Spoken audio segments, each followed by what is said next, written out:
Yann Deprince, président de l'Arctique. Bonsoir à tous. Je suis très honoré d'avoir l'occasion de présenter la filière professionnelle des TIC cet après-midi devant vous et de vous recevoir dans l'enceinte rénovée de la DPE dans le cadre de cette manifestation cyberéthique.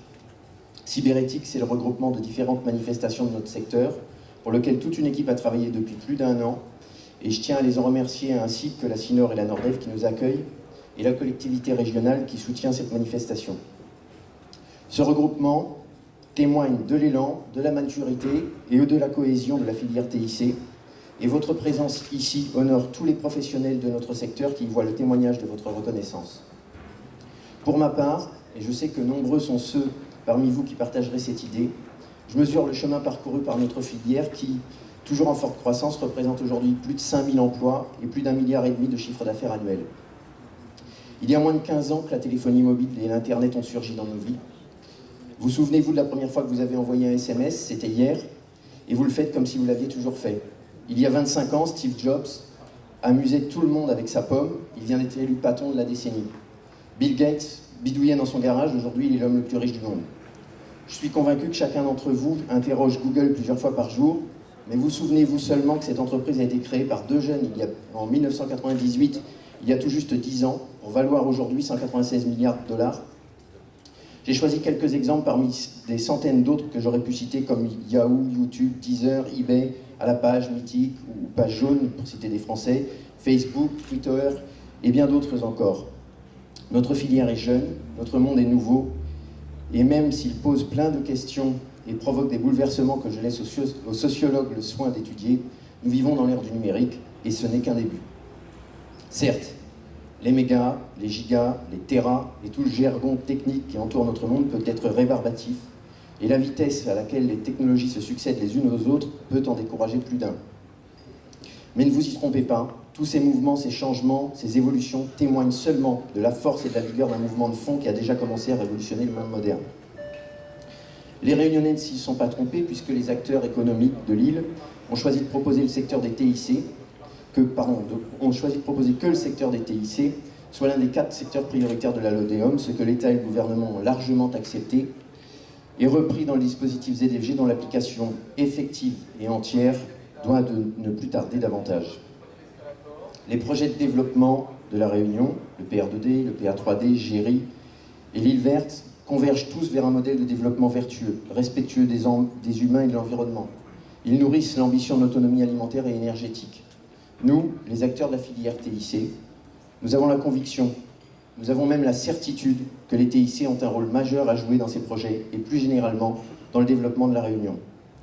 C'est pour aller dans le sens de ces projets de développement auxquels nous adhérons pleinement que la commission qualité de l'Arctique a élaboré une charte qui s'appelle Veritic Green, dont l'objectif est d'instruire les entreprises d'inscrire les entreprises de notre secteur tout à la fois dans une démarche de respect environnemental et dans une démarche de certification qualitative. C'est pourquoi nous proposerons aux établissements publics et aux collectivités, dès le début de l'année 2010, d'adhérer à cette charte. Pourquoi pas pour l'appliquer à eux-mêmes en leur sein, puisqu'il y a un fort potentiel d'économie, mais dans tous les cas, à l'effet qu'ils s'engagent à inciter les entreprises à devenir titulaires de la certification pour soumissionner aux appels d'offres.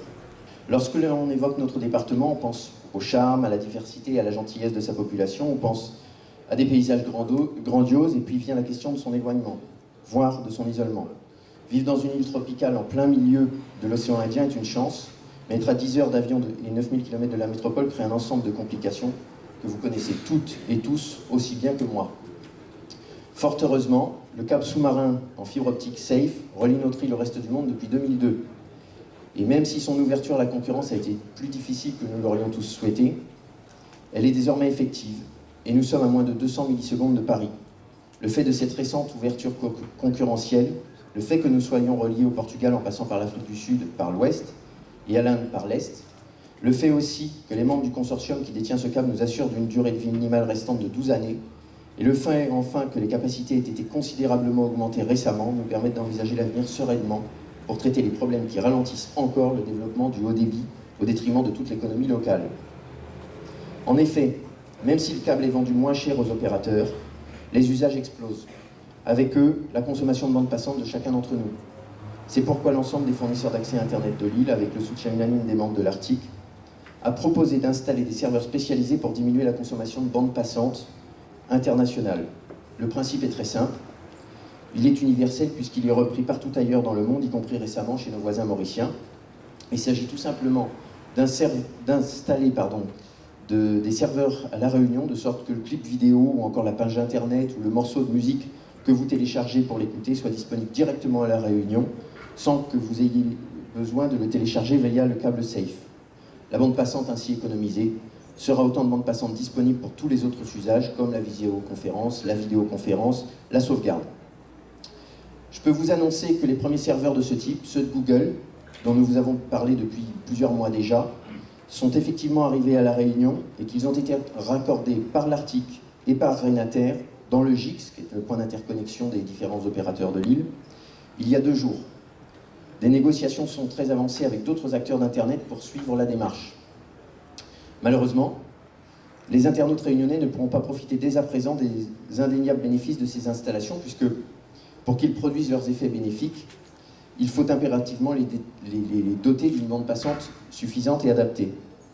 Nous allons donc tester dans les prochains jours ces serveurs sur un panel d'internautes restreint, et notre objectif est de pouvoir quantifier de la manière la plus précise possible, et au regard des mesures réelles, la part de bande passante à allouer à ce dispositif dont l'efficacité est prouvée, mesurable, équitable entre les opérateurs et surtout dont l'effet sera immédiat. Monsieur le préfet, monsieur le vice-président du conseil régional, vous savez que le fonds de la continuité territoriale numérique est abondé de près de 30 millions d'euros. Les professionnels des TIC, et avec eux, les internautes réunionnais vous demandent d'en affecter une part significative pour la fourniture de bandes passantes aux serveurs de contenu installés localement, qui sont disponibles de manière transparente et équitable pour tous les réunionnais, quel que soit leur opérateur, et cela, dès que nous serons en mesure de dire avec précision et de manière certaine quelle quantité il leur allouer, au moins dans un premier temps. J'ajoute que la pérennité de cet investissement est liée à la durée de vie du SAFE et que les sommes investies produiront leurs effets durant les 12 prochaines années. La jeunesse de notre population peut devenir une force, à la condition que nos enfants soient formés, diplômés, ouverts au monde et aux technologies, et il est important que nous continuions d'agir pour permettre à nos jeunes de se former dans les écoles et organismes de formation, dont l'ILOA, STEAM, Supinfo, l'IUT, l'Université, l'AFPAR, l'IAE, j'en oublie, tout comme il est important que nous créions toutes les conditions pour encourager l'innovation et la création, puis que nous facilitions l'émergence et le développement des projets. Un inventeur n'est rien si personne ne croit en son innovation, et si personne ne l'accompagne pour lui permettre de la concrétiser. Cela me fait penser à cette citation espiègle de Laurent Ruquier, qui disait « Le co-inventeur de la pilule Viagra est un Français exilé aux États-Unis, et contre notre impuissance à garder nos chercheurs, on n'a rien. » Cette citation amusante pour vous dire que si nous croyons à l'avenir de la Réunion, au potentiel de nos jeunes, et si nous voulons nous donner les moyens de nos ambitions, il serait temps de nous doter des outils adaptés.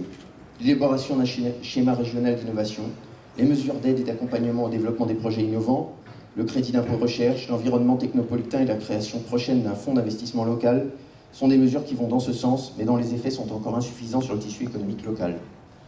Nous devons nous mobiliser pour les renforcer, pour en faciliter l'accès, la compréhension et leur recensement par les demandeurs.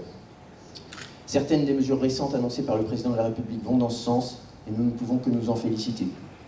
Enfin, et parce que nous pensons que les champions de l'Internet de demain sont les enfants qui tombent dedans tout petits, nous pensons que les collectivités doivent se mobiliser pour équiper nos jeunes, sous condition de ressources des parents probablement, mais dès le plus jeune âge.